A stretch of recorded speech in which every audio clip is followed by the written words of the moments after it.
L'UEMOA, l'Union économique et monétaire ouest-africaine. L'UEMOA, 8 pays, un destin commun, un espace économique harmonisé, ouvert et concurrentiel. L'UEMOA, votre guide au cœur de l'Afrique, des grands événements et des grandes mutations sur Africable.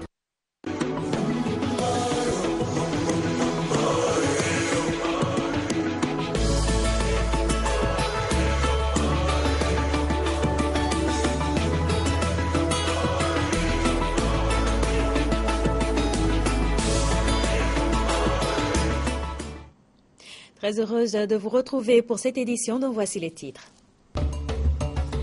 En Tunisie, c'est une élection historique qui vient d'être marquée par la victoire de Beji Caïd Essebsi.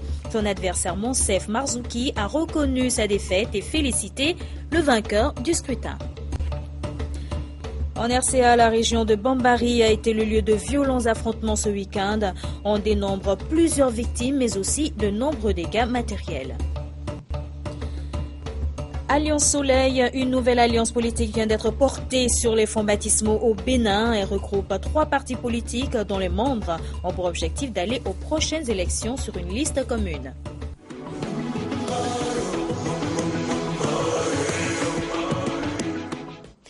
Mesdames, Messieurs, bonsoir et bienvenue. Nous ouvrons cette édition sur la Tunisie et pour la première fois de son histoire, la Tunisie a un président démocratiquement élu en la personne de Beji Caïd Essebsi. Il a recueilli près de 56% de voix contre 44% pour son adversaire Monsef Marzouki. Les détails avec Sékou Tangara. Le nouveau visage du pouvoir en Tunisie, c'est lui, Beji Caïd Essebsi, 88 ans, ancien ministre de l'Intérieur et de la Défense sous Habib Bourguiba et aujourd'hui leader du parti Nida Tounes. Cette formation politique a vu le jour après la révolution du Jaspin qui a chassé du pouvoir le président Ben Ali en janvier 2011. Aujourd'hui, Beji Caïd Essebsi remporte donc l'élection présidentielle avec 55,68% des voix et entend au cours de son mandat restaurer l'autorité de l'État. Premièrement, j'aimerais un retour de l'État. Mais quel État ? Un État de droit dans lequel les citoyens et les citoyennes soient égaux devant la loi. Et un État juste pour que tout être humain y trouve ses droits. Pas un État de favoritisme.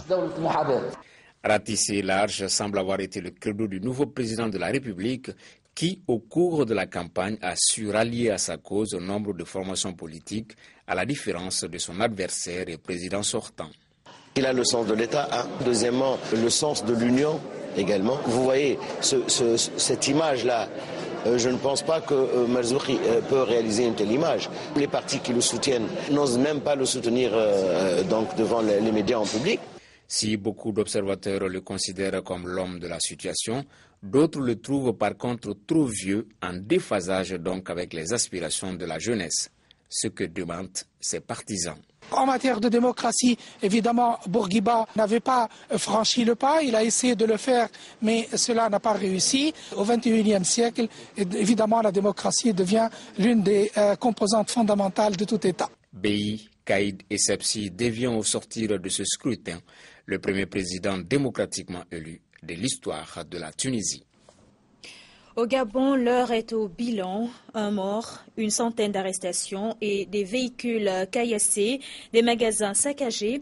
Le ministère gabonais de l'Intérieur a fait le point des événements sociopolitiques ayant secoué Libreville le week-end écoulé. Et pour l'autorité de tutelle, ces dérapages auraient pu être évités si l'opposition avait respecté la décision de ne pas organiser le rassemblement au carrefour Rio.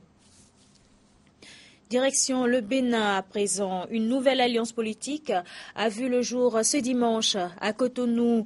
Elle est baptisée Alliance Soleil et rassemble 3 partis politiques, à savoir l'UDS, l'UPR et Force Espoir. Gérard Migan amène d'Almeida pour les détails. À laquelle le président sortant, Boni Yayi, ne pourra se représenter en raison des termes constitutionnels qui l'en empêchent. C'est dans ce contexte d'attente de la liste électorale permanente informatisée que 3 partis politiques se sont donné rendez-vous ici au Palais des Congrès de Cotonou, archi-comble, pour fédérer leurs forces. Les partis signataires de la présente déclaration ont décidé de porter sur les fonds baptismaux ce jour, 21 décembre 2014, une alliance politique dénommée Alliance Soleil.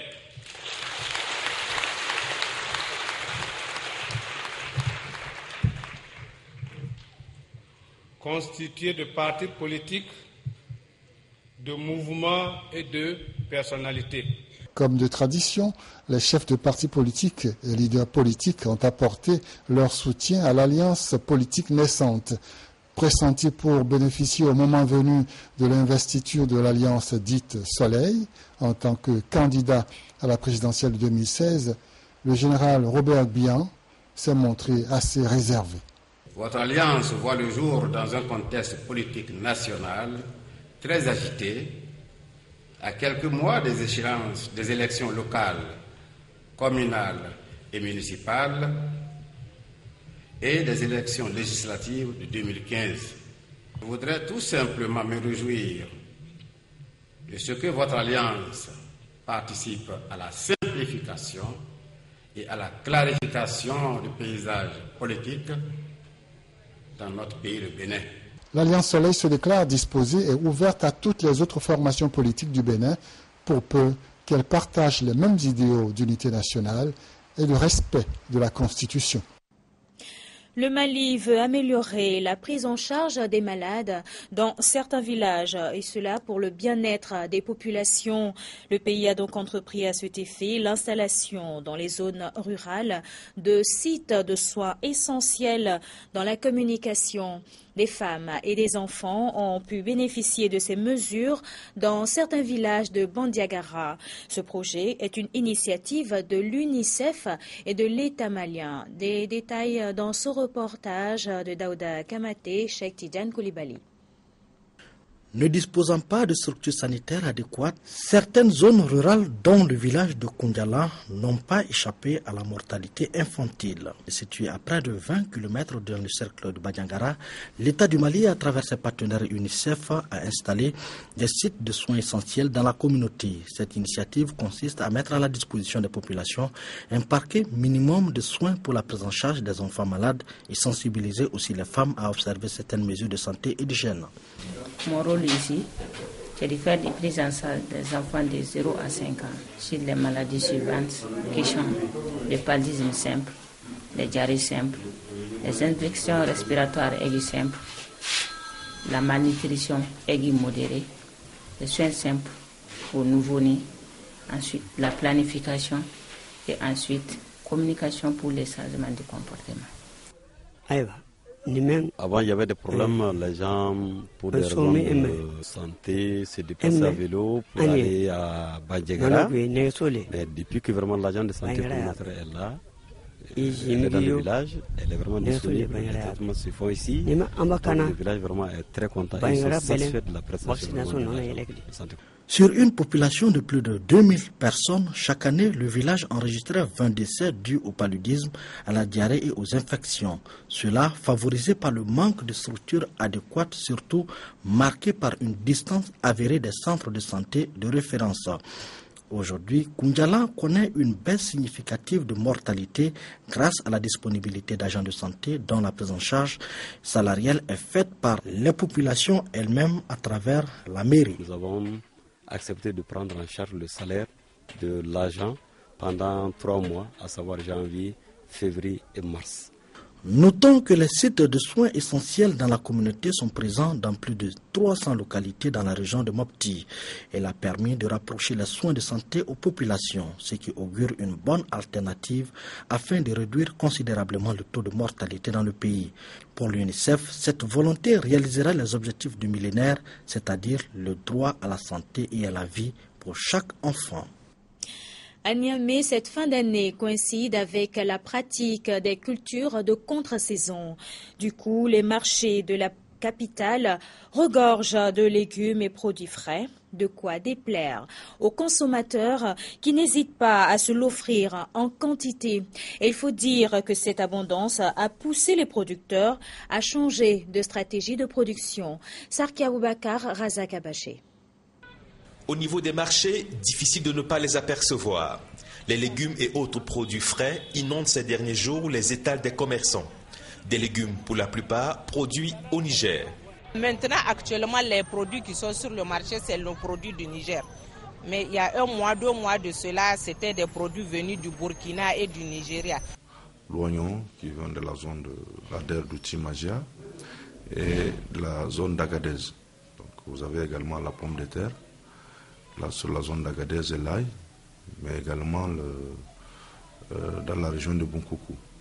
Donc, les autres produits frais viennent autour de Niamey, notamment sur le moringa, la tomate qui vient également de la zone de Walam et le chou dans la zone de Dosso. Donc.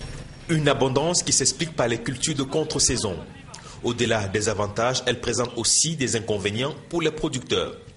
Le hic, c'est que tout le monde produit à la même période et vous savez, l'offre dépassant la demande, bien sûr que les prix vont s'effondrer, donc ce qui n'est pas bien pour les petits producteurs. Néanmoins, je pense que certains producteurs ont compris, il y a une diversification qui est en train de se placer. Il y a également un décalage pour faire des produits un peu beaucoup plus dans les zones, dans les périodes de haut prix, en décalant soit très tôt les semis pour avoir les prix sur le marché, avoir les premiers prix, ou bien en les retardant pour avoir également les meilleurs prix au moment où il n'y en avait plus sur le marché. Profitant de l'accessibilité des prix, les consommateurs ne s'en privent pas. Certains légumes ont connu une baisse allant jusqu'à 40%. Ils sont au total 41 accusés qui ont été appelés à comparaître devant le tribunal. Ce lundi, les chefs de groupe djihadistes Al-Qaïda au Maghreb islamique armé et jeunes Al-Khalifa qui doivent être jugés par défaut par la cour d'assises d'Alger pour des assassinats commis au cours des années 1990 à Alger. Direction la Centrafrique à présent où la tension reste vive. Des affrontements entre groupes armés ont éclaté le week-end dernier dans la région de Bambari. Le bilan est lourd. Au moins 20 morts et plusieurs dizaines de blessés, ainsi qu'une trentaine de maisons incendiées. L'attaque du vendredi a été lancée contre des peuls armés et des ex-rebelles Séléka qui sont majoritairement des musulmans. La préoccupation actuelle est donc le sort des musulmans. Fuir les violences, c'est la principale préoccupation des musulmans de Centrafrique. Alors que les tensions gagnent de nouveau le pays, ils trouvent refuge dans ces enclaves à l'ouest. Dans le vide créé par le départ des Séléka, les milices anti-Balaka ont ciblé les musulmans dans des attaques revanchardes. Ici, dans le sud-ouest du pays, des milliers de musulmans se sont entassés dans des enclaves. Beaucoup d'entre eux, y compris ceux qui viennent de communautés traditionnelles, veulent partir. Ceux qui ont essayé de le faire par leurs propres moyens ont été tués par les anti-Balaka.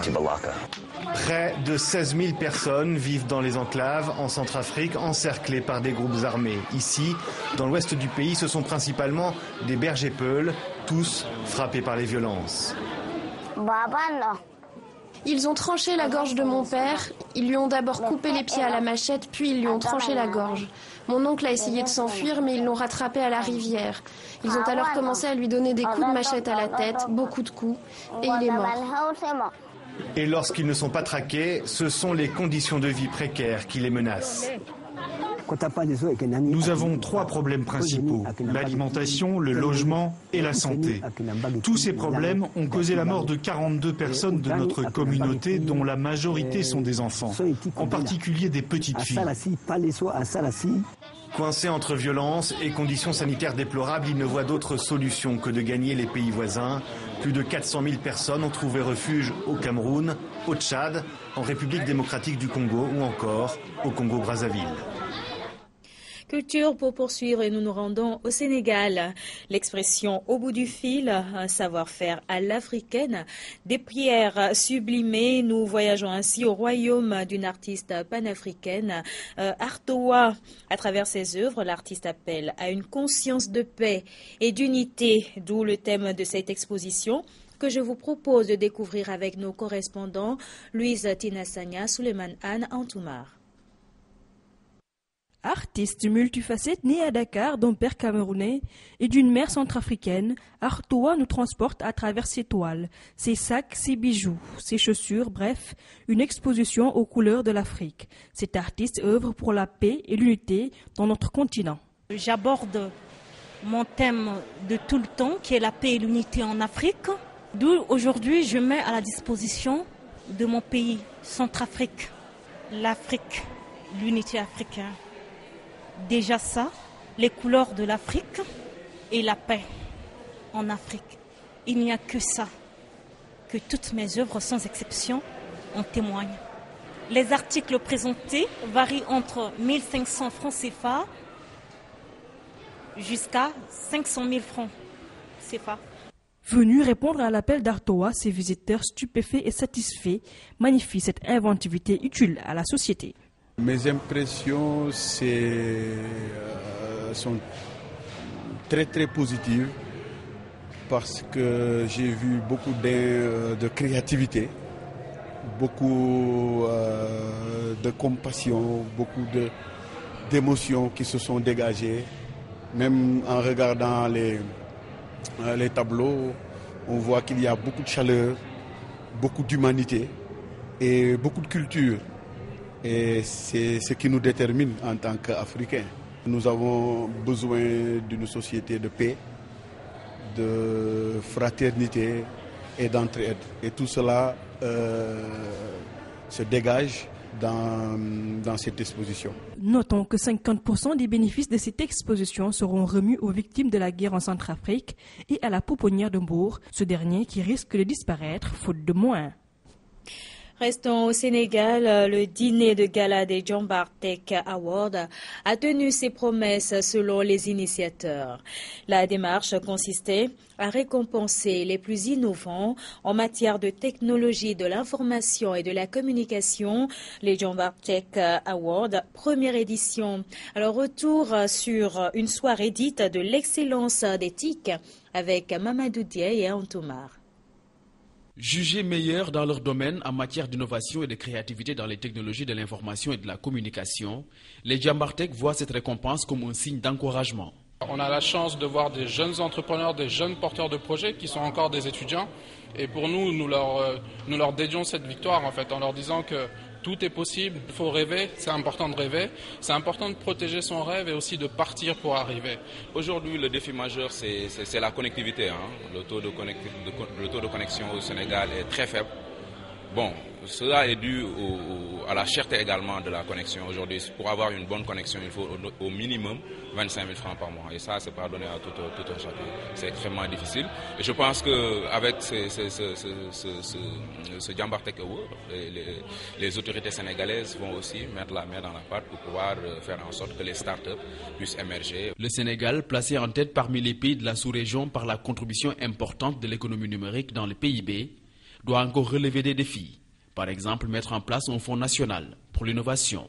Pour être compétitif, il faut être innovant, il faut avoir de la valeur ajoutée, il faut se différencier par rapport aux autres, il faut ramener quelque chose de plus sur la table. Et pour ce faire, il faut de la recherche et ça prend du temps, ça prend de l'argent. Il faut pouvoir innover, l'innovation coûte cher. Donc aujourd'hui, ce qu'on demande, c'est que vraiment l'État nous appuie avec un fonds pour ce genre de projet de recherche et développement et pour tout ce qui est innovation, effectivement. Nous serons toujours vos avocats auprès de son Excellence le chef de l'État, le président Macky Sall, pour qu'on décolle. Il ne faut pas qu'on hésite, il faut qu'on mette les moyens et qu'on décolle. Je vous remercie. L'initiative des Djambartek Awards est ainsi saluée par les autorités. Son objectif, mettre en valeur les meilleures réalisations dans les technologies de l'information et de la communication et encourager les initiatives privées dans ce sens. Ainsi se referme cette édition. Merci à vous tous de votre fidélité. Très bonne suite de programme sur Africable Télévision.